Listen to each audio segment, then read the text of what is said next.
आज हम आपको पढ़ाएंगे दर्पण समीकरण। और आप है ना याद करना तो छोड़ो, मुझे भूल के दिखा देना भाई। पहले समझाऊंगा फिर रटा दूंगा बिल्कुल बिना चिंता के। तो चलिए बिना देर किए शुरू करते हैं दर्पण समीकरण के सूत्र की व्युत्पत्ति को। तो एक बार फिर से हम आपका स्वागत करते हैं कक्षा 12वीं सीरीज के अंदर। कक्षा 12वीं सीरीज क्या है? हिंदी माध्यम के बच्चों के लिए सीरीज बनाई गई है, पूरा कोर्स फ्री। तो चलिए बिना देर किए शुरू करते हैं। ये बेटा क्या है मुझे बता दो। चलो देखो, पहले वीडियो में हम डिस्कस कर चुके हैं। ये क्या कहलाता है कि सर ये तो अवतल दर्पण कहलाता है। अच्छा, ये अवतल दर्पण कहलाता है, शाबाश। ये वाली लाइन क्या कहलाती है? ये वाली लाइन तो सर मुख्य अक्ष कहलाती है। अच्छा, मुख्य अक्ष कहलाती है। ये पॉइंट क्या कहलाता है? ये तो ध्रुव कहलाता है सर, होशियार हो गए। ये क्या कहलाता है? ये फाकस। और ये वक्रता केंद्र। बोलो, फाकस, ध्रुव, वक्रता केंद्र। आ जाओ। मान ले बेटा यहां खड़ा हुआ है तू, या फिर आपने कोई ऑब्जेक्ट ले दिया। ऑब्जेक्ट को हिंदी में बोलेंगे बिंब। क्या बोलेंगे बेटा? बिंब। ठीक है सर, ये रहा बिंब। बिंब को नाम दे ले तू ए बी। ओके, अब इससे प्रकाश किरणें जाएंगी। ये गोल गोल क्या है? ये गोल गोल दर्पण है। इसमें इसका फोटो देख रहे हैं हम लोग। जैसे चम्मच ले आप, चम्मच में आप देखो खुद की शक्ल कैसी दिखती है, इसी तरीके से इसका प्रतिबिंब दिखाई देगा। छोटा बड़ा गोल मटोल जैसा भी देखते हैं। तो प्रतिबिंब बनता कैसे है वो मैं आपको बताता हूं। देखो, यहां से बेटा पहली किरण निकली, ये गई गई गई गई गई गई गई गई गई गई गई गई गई गई गई। किससे टकराएगी बताओ? ये दर्पण से टकराएगी। टकराने के बाद ये कहां वापस आती है? टकराने के बाद बेटा ये गुजरती है कहां से? फोकस से। कहां से गुजरेगी बेटा? फोकस से। नियम नंबर 1 याद रखें, जब किरण मुख्य अक्ष के समांतर जाएगी तो कहां से गुजरेगी? फोकस से। ठीक है सर। दूसरी किरण कहां से गुजारेंगे बताओ? दूसरी किरण गुजारो मान लो आप सी से। दूसरी किरण गई गई गई गई गई गई गई गई, टकरा गई। टकराने के बाद यह वापस सी से ही आ जाती है, यानी सी से ही ये वापस आ गई। ठीक है। तीसरी किरण बनाएंगे बेटा हम लोग कहां से? पोल से, यानी ध्रुव से। ये देखो किरण गई गई गई गई गई गई गई, टकरा करके ये जितने कोण पर गई होगी उतने ही कोण पर ये वापस आ जाएगी। तो वापस आने वाली सारी किरणें कहां मिल रही हैं? इस बिंदु पर मिल रही हैं। और जहां मिलती हैं वहीं पर क्या बनेगा? आपका प्रतिबिंब बनेगा। चित्र मैंने तो बना दिया, लेकिन हो सकता है आपसे बन जाए, आपसे नहीं भी बने एक बार में। इसके लिए एक चीज याद रखना, पहले बेटा आप सी वाली लाइन खींच देना। कौन सी लाइन खींचोगे? सी वाली। बस ये पॉइंट है इसके अंदर, आप समझ जाओगे, बनाओगे। जब प्रतिबिंब बना मान लो इसका ए डैश और बी डैश। क्या बन गया भैया? ए डैश और बी डैश। आप क्या करें सर इसका? कुछ मत करे, तेरे को कुछ भी नहीं आता, लेकिन सुनता जा। बिंब होता है ना, बिंब। बिंब को बोलते हैं ऑब्जेक्ट। ऑब्जेक्ट की दर्पण से जो दूरी होती है इसको एक विशेष नाम से कहा जाता है। क्या बोलते हैं उसको? यू। किससे रिप्रेजेंट करते हैं उसको? यू से। सर ये रहा बिंब तो अच्छा, ये दर्पण रहा अच्छा, तो ये वाली दूरी किससे लिख दी बेटा हम लोगों ने? यू से लिख दी। अच्छा ठीक है सर, नीचे भी लिख सकते हैं, मैं तो मैं रिप्रेजेंट करने के लिए ऊपर लिख दिया। प्रतिबिंब कहां बना? प्रतिबिंब सर ए डैश बी डैश बना। तो प्रतिबिंब की दर्पण से दूरी क्या कहलाती है? ये कहलाती है बेटा वी। ओके, प्रतिबिंब से दर्पण की दूरी क्या कहलाती है? वी कहलाती है। अच्छा, ये क्या है? कैसा? ये तो वक्रता केंद्र। ओके, वक्रता केंद्र से दर्पण की दूरी क्या कहलाती है? वक्रता त्रिज्या कहलाती है। वक्रता त्रिज्या, केंद्र से ध्रुव की दूरी वक्रता त्रिज्या। प्रतिबिंब की दर्पण से दूरी क्या कहलाएगी? प्रतिबिंब दूरी। बिंब की दर्पण से दूरी क्या कहलाएगी? बिंब दूरी। तो बिंब दूरी क्या हो गई? u। प्रतिबिंब दूरी क्या हो गई? v। त्रिज्या क्या हो गई? r। फोकस दूरी क्या हो गई? f। फोकस दूरी कौन सी होती है सर? बेटा ये वाली फोकस दूरी है। f से लेके p तक की दूरी क्या हो गई? बोलो f। ओके, निकालने क्या वाले हैं हम लोग? दर्पण सूत्र निकालने वाले हैं। ये होता क्या है? रट ले, रट ले। देख देख देख, इधर लिख देता हूं। 1/f बराबर 1/v प्लस 1/u। याद कर ले सूत्र को। 1/f बराबर 1/v प्लस 1/u। f क्या है बताओ? फोकस दूरी। v क्या है बताओ? v प्रतिबिंब दूरी। u क्या है बोलो? बिंब की दूरी। u बिंब दूरी, v प्रतिबिंब दूरी, f फोकस दूरी। इनमें संबंध निकालना है तो लिखें परिभाषा, पहले समझो फिर रटेंगे कि दर्पण सूत्र किसे कहते हैं। इसको दर्पण सूत्र कहते हैं। अब लिखेंगे कैसे इसको बताओ। फोकस दूरी, प्रतिबिंब दूरी तथा बिंब दूरी में संबंध बताने वाले सूत्र को ही फोकस दूरी कहते हैं। ओह सॉरी, रुक जा, दर्पण सूत्र कहते हैं। प्रतिबिंब दूरी, बिंब दूरी तथा फोकस दूरी में संबंध बताने वाले सूत्र को दर्पण सूत्र कहते हैं। कौन सूत्र कहते हैं? दर्पण सूत्र कहते हैं। अब इसका करते हैं शुरू डेरिवेशन। आइए देखो बड़ा ध्यान से देखना, मुझे चाहिए यू वी और एफ। हम जितनी भी चीज पढ़ेंगे पूरे चैप्टर में छोटी छोटी चीजों के लिए पढ़ेंगे, छोटी छोटी। तो छोटी चीजों के लिए ये जो लाइन है ना, इसको स्ट्रेट लाइन की तरह मानना, किसकी तरह बिहेव करवाना, इसको स्ट्रेट लाइन की तरह बिहेव करवाना। मुझे चाहिए सर वी यू और एफ, तो अपन लेंगे त्रिभुज। क्या लेंगे भैया? त्रिभुज। कौन कौन से त्रिभुज ले बताओ कि सर यू तो इसमें आ रहा है, देखो यू आ रहा है, ये रहा। इतना बड़ा कोई त्रिभुज नजर आ रहा है कि ये आ रहा नजर? इतना बड़ा त्रिभुज ये वाला मुझे नजर आ रहा है। ओहो ठीक है सर।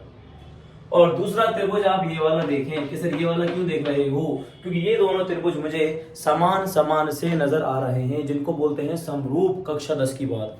दो त्रिभुज कैसे नजर आ रहे हैं बेटा मेरे को? समरूप नजर आ रहे हैं। क्या लिखेंगे? ध्यान से देखना, यही खेल है इसकी में त्रिभुज पहचानना। त्रिभुज ए बी पी। दूसरा त्रिभुज कौन सा है बताओ? तथा ए डैश बी डैश पी। त्रिभुज ए डैश बी डैश पी। दोनों कैसे हैं बताओ? दोनों हैं समरूप। और समरूप त्रिभुजों की एक विशेषता होती है कि इनकी भुजाओं का अनुपात बराबर होता है। यानी पहले त्रिभुज का लंब बटे दूसरे त्रिभुज का लंब बराबर पहले त्रिभुज का आधार बटे दूसरे त्रिभुज का आधार बराबर पहले त्रिभुज का कर्ण बटे दूसरे त्रिभुज का कर्ण। लेकिन हमें प्रूफ नहीं करना, हमें सीधा लिखेंगे। लिख दिया ना अपन ने, दोनों त्रिभुज क्या है बोलो? समरूप हैं। तो पहले त्रिभुज का लंब बताओ कितना है? कि सर ए बी। देख बेटा ए बी लिख दिया मैंने। दूसरा त्रिभुज ये रहा, इसका लंब कितना है बोलो? ए डैश बी डैश अपॉन में ए डैश बी डैश। पहले त्रिभुज का आधार बताओ कितना है? पहले त्रिभुज का आधार ये रहा सर एपी। एपी का मतलब कितना हो गया? यू। एपी का मतलब कितना हो गया? यू। मतलब क्या लिखूंगा बताओ मैं? एपी का मतलब यू। एपी का मतलब यू, मतलब यू की जगह क्या आ गया बोलो? यू आ गया। अच्छा सर। अपॉन दूसरे त्रिभुज का आधार, दूसरे त्रिभुज का आधार ये रहा, यहां से लेके यहां तक। तो ये दूरी कितनी है बताओ आपके पास में? वी। ये वी है ना यहां से यहां तक, तो ये दूरी भी कितनी होगी बताओ? वी होगी, यानी यू अपॉन में वी। बात आ गई समझ में? नहीं आ गई? यू अपॉन में वी। ओके, यू वी तो सर अपने को नजर आ गया। अब मुझे एफ भी लेकर आना है। क्या लेकर आना है मुझे? एफ लेकर आना है। तो एफ के लिए आप क्या करो बेटा? त्रिभुज देखो कहां है कि सर एफ तो ये रहा। इसके लिए कौन सा त्रिभुज लेंगे? ध्यान से देखना कौन सा त्रिभुज लिया जाएगा।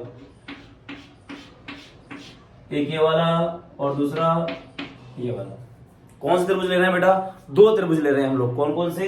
एक तो ये वाला त्रिभुज, इसे गंदा कर देते हैं। अब तो इसको आपने निकाल लिया होगा, मैं इसी उम्मीद करता हूं। एक ये इन दोनों त्रिभुजों के बारे में भी क्या लिखेंगे? वो लिखेंगे कि ये वाला त्रिभुज और ये वाला त्रिभुज, दोनों त्रिभुज समरूप हैं। आइए लिखो मेरे साथ साथ, बोलो। नाम दे रहे बेटा इसको पीएम।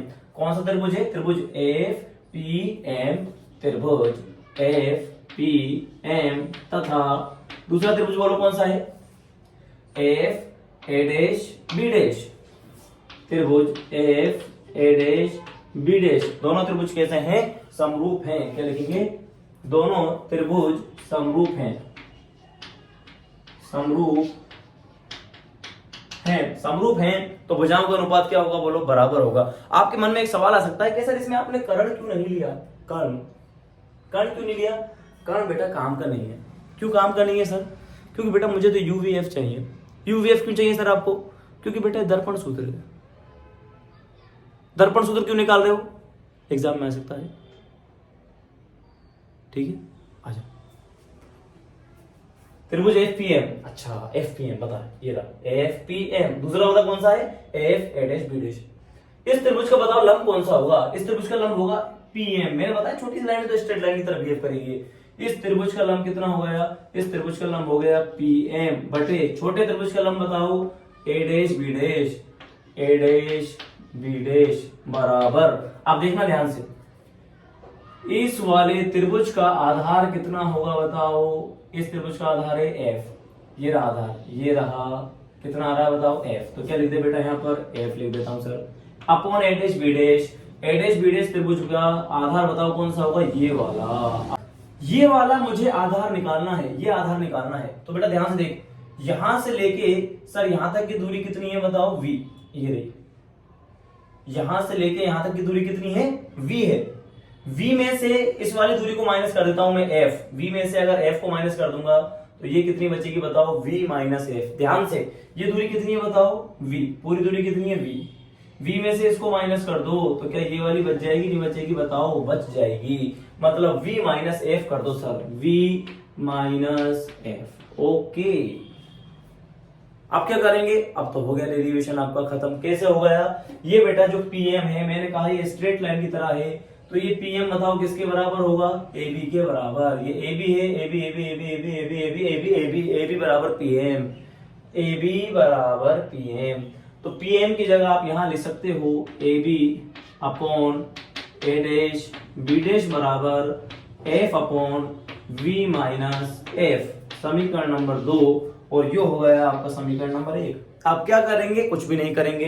ये वाला समीकरण क्या कह रहा है कि a upon a dash b dash इसके बराबर है, और ये क्या कह रहा है कि नहीं a अपॉन ये तो इसके बराबर है।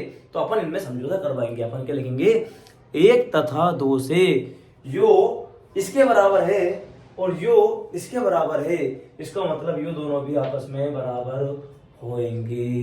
दैट मीन्स 1 तथा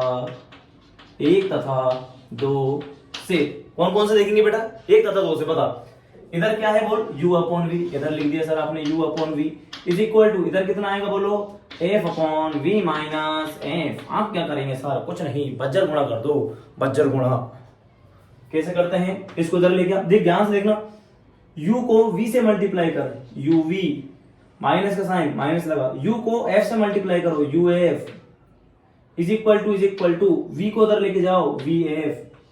ये आ गया फॉर्मूला, नहीं आया फॉर्मूला तो था 1 अपॉन f बराबर 1 upon v plus 1 upon u।